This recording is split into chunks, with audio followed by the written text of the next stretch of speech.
I drink and drive and I get home, I fucking won, okay? Like, you want to have sex, they'll fuck you at halftime. How's that?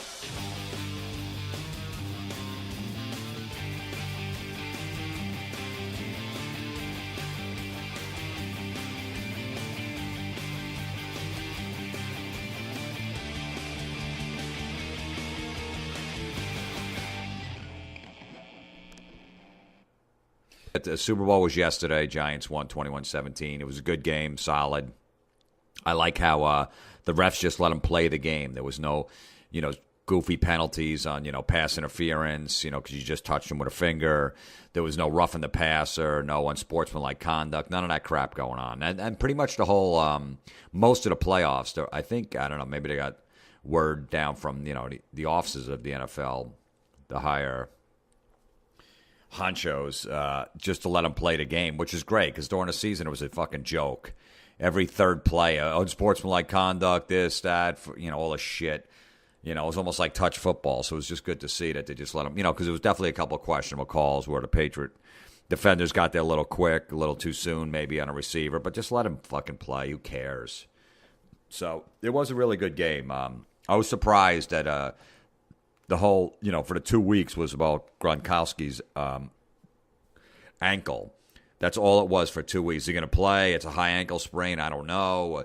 ESPN, the lead on every story was about that. That's all people talked about on sports radio, this and that. And then when the game comes, nobody even fucking shows it. That was the story, the only story for 2 weeks. Everybody else was healthy. There was nothing really going on. Nobody trash talked. It was just Gronkowski's ankle. Is that going to affect his game? And Brady and this and that.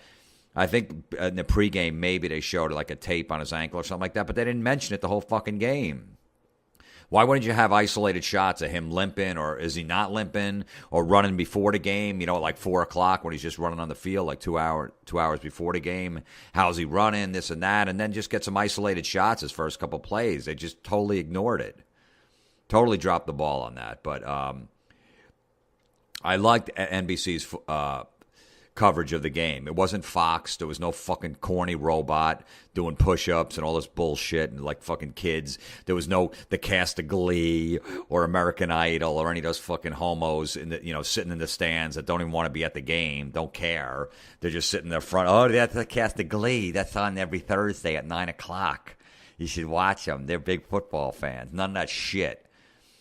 It's just the only, and they showed Gisele Bündchen, Brady's wife, one time in the beginning of the game up in the skybox. That was it. And then they showed like Robert Kraft towards the end, maybe one other time. I think one time during the game, Steven Tyler was next to him. I think Rush Limbaugh was in there too. And then at the end of the game, they showed him on a replay when the Hail Mary pass fell short. So I love that because Fox is every fucking 2 seconds. Imagine if the Cowboys were in the Super Bowl and it was Jerry Jones and it was on Fox. They show him 75 times in the box doing nothing. They didn't cut to, all this. They pretty much just kept it on the field, which I loved. So it was really good coverage. And, Collinsworth and Al Michaels are great, man. Those two guys are the best. What they do. They're not obnoxious. They don't have to, explain every play 100 times and all that crap. So I was really happy definitely with the coverage. Yeah, all right. I had a problem during the week with Roger Goodell, the commissioner of NFL. I fucking hate that guy. He's just a slimy snake oil salesman. He's like a used car salesman. If you listen to anytime that fucker talks, well, it's about the fans, and the fans want this, and yeah, really, the fans wanted $10,000 PSLs. When they had these tickets in their family for 50 years, season tickets, and now if they got 4 tickets, they got to cough up $40,000. Really? Yeah, the fans? You were thinking about the fans, motherfucker? Stop with that. Everything, the fans want this, the fans. Shut the fuck up. All right? You're putting all these stupid games over in London. Nobody cares that the Rams are playing Tampa Bay in London in October. Nobody gives a shit. Nobody over here cares. Nobody's going, I got to tune into that game because that's over in London. I want to put a team. He wants to put a Super Bowl over there. He wants to put another team over there. He's who cares? Just fucking, they like their shit over there. We like our stuff here. Enough. It's just nonsense. And then his whole thing during the week, the fans wanted more Thursday night games, so we gave you more because the fans want it. Fuck you. The fans didn't want more Thursday night games. You put them on because it's on the NFL network. The NFL owns the NFL network, so it's a fucking moneymaker. Instead of showing, the top 10 follies, of all time for the 75th time, you show a game on Thursday night, so you're going to make fucking money on it with the ratings and with the advertising dollars. So don't fucking just tell us what it is. We know what it is, but the fans wanted more games. No, we didn't. We didn't need more games on Thursday. The players get hurt. They got 3 days to rest. Fucking half the team's out by halftime on Thursday. They don't have enough time to recuperate. All right, it's all fucking money related, and the NFL Network's only in 60% of homes. It's not even 100%. You know why? Because of the commissioner. Because the NFL wants to fucking hijack.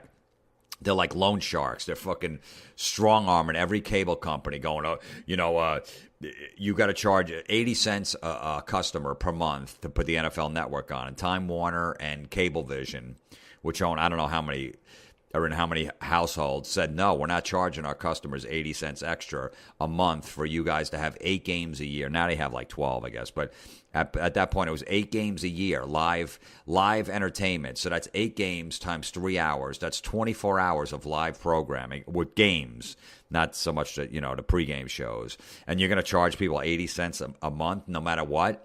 Even the old lady that lives by herself, the 80-year-old lady that doesn't want the NFL Network. Imagine if there was a fucking Hallmark channel, a second Hallmark channel, right? And our cable company goes, we're going to have to charge you 80 cents more a month because of this channel. We'd be like, fuck you. I'm never watching that. So that's the reason the NFL Network's only in 60% of homes. Because of that, because the cable companies go, no, we'll put it on a special tier, and you pay extra for it if you want it. And the NFL doesn't want that because nobody, then 15% of households are going to have the NFL Network just for guys that care about it. The rest aren't going to give a shit, and then they won't get the advertising dollars. So he's a scumbag, all right? Everything, it's about the fans. The fans, fuck you with your fans. The Pro Bowl's a disgrace. Just cancel a game. Get rid of it. Nobody watches that. I don't even consider that football. I've never watched one fucking play at a Pro Bowl. Nobody was even playing. I saw the highlights. Everyone was just jogging, let everybody score. It's a joke. The Super Bowl teams, the guys that are in the Super Bowl can't even play because you put it the week before the Super Bowl. So it's just it's nonsense. Just get rid of it. But yeah, anyway, Goodell's a scumbag. He's just a fucking liar. He used to be a lawyer, so all he talks about is lawyer terms, Well, the fans wanted this, and we got to figure things out. Shut up. Jerk off. The post game on the, after the Super Bowl, first of all, I mean, it's a fucking joke that you're promoting The Voice, another fucking gay, music show, a talent show, we need another one of those, you're promoting the shit out of that after the game. No guy, I know your chicks, they want to watch it, but no guy is watching that. Any fucking football fan is not, I can't wait. So what do they do after the game? NBC has a post game for like 8 minutes.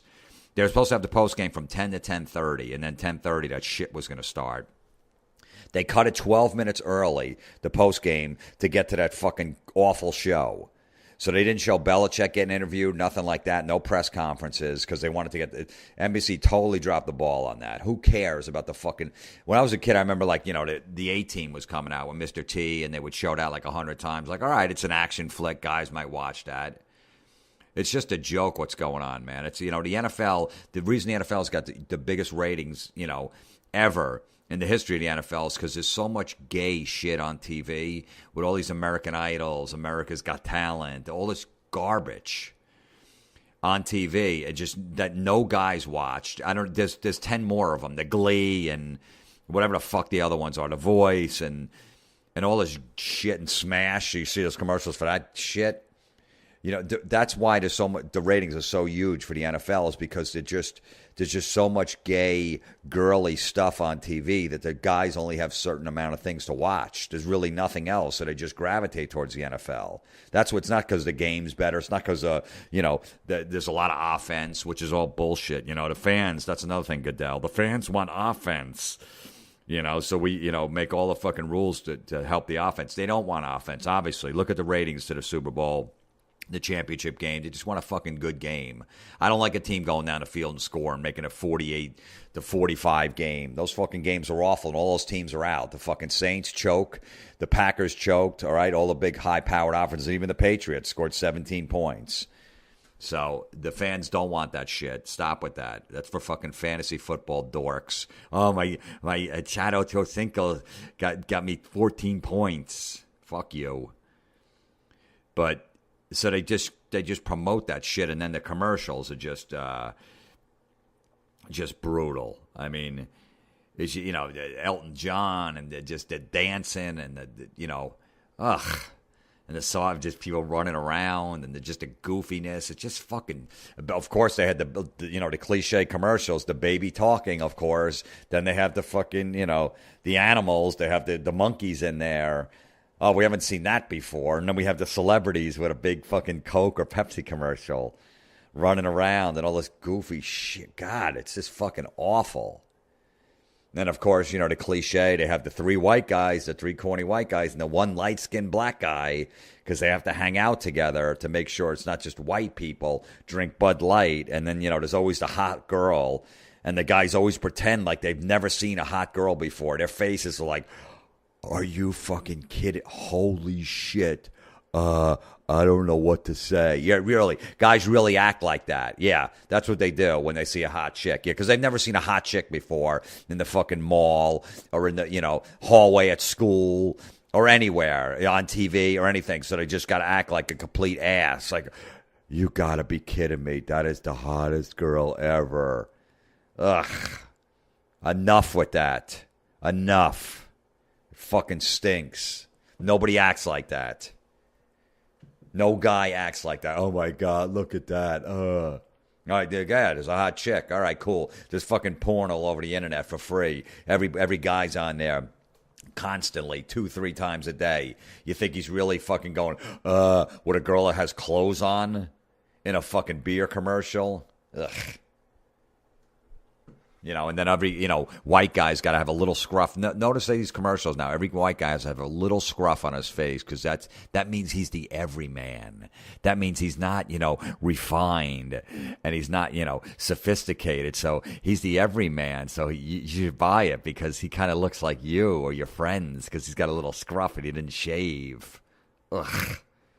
And every fucking guy, every commercial, everybody's deadpan in there. Like Stephen Wright. They're like fucking, I don't know. They told me to do this. Really? That's how fucking people act? Really? Ugh. Just fucking horrendous.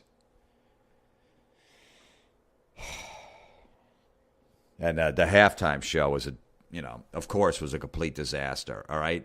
Look, and I know, oh, Madonna, yeah, but that's for the people that don't watch football. That's why they put her on there, to get the other fans. All right, first of all, no guy wanted to see Madonna in halftime. Nobody wanted to see that garbage. Nobody wanted to see the Black Eyed Peas last year.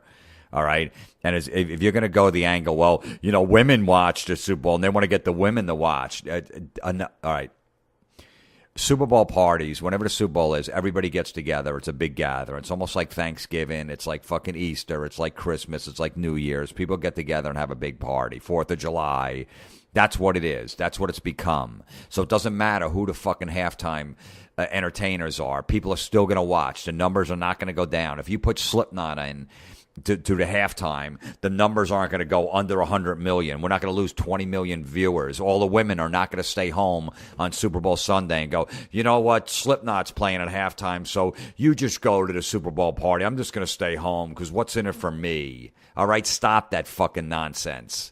All right, the women invade our show enough with all the fucking garbage. All right, this is the one manly thing we have left is football, and you just got to put that shit in there. A 53-year-old woman up there just fucking dancing around with 75 million people on the stage and just goofy outfits. And it's just nonsense. It's just so gay. I mean, you just watch the fucking football, man. Just fucking guys beating the shit out of each other for a first half. And then you put that crap on. Oh, what? Because and women didn't even enjoy it. You can't say they booked it for the women that are at the Super Bowl parties. Because what happens when Madonna comes on? Within 2 seconds, every woman is fucking tearing her down. Oh, she doesn't even look good anymore. She's old. Why would she wear that? She's 53 years old. She's a mother. She can't sing anymore. She doesn't look good at all. I mean, she looks terrible. That's all they do. So they just fucking just shredded her within the first 3 minutes, and they don't give a fuck the rest of the 18 minutes that she's doing. So it doesn't mean anything. It doesn't make girls watch it more. They just get fucking jealous and envious and, just have to tear her down because that's what most women do. When any other woman comes in, if the guy's going to look, she's fucking ugly. I wouldn't, she's 53. I mean, come on, wear some clothes, whatever the fuck they're saying. So it's just nonsense. Stop trying to get the women to watch the game. They're going to be there no matter what. All right, you think they're going to sit home on Super Bowl Sunday when someone's having a party because of the halftime? It's a fucking joke. Just put AC/DC in there every year and everyone will be fine. Even put a country act in there. I don't need fucking 75 million people running on the stage. Just fucking play the songs. That's all I want to see. All right, I'm done with that.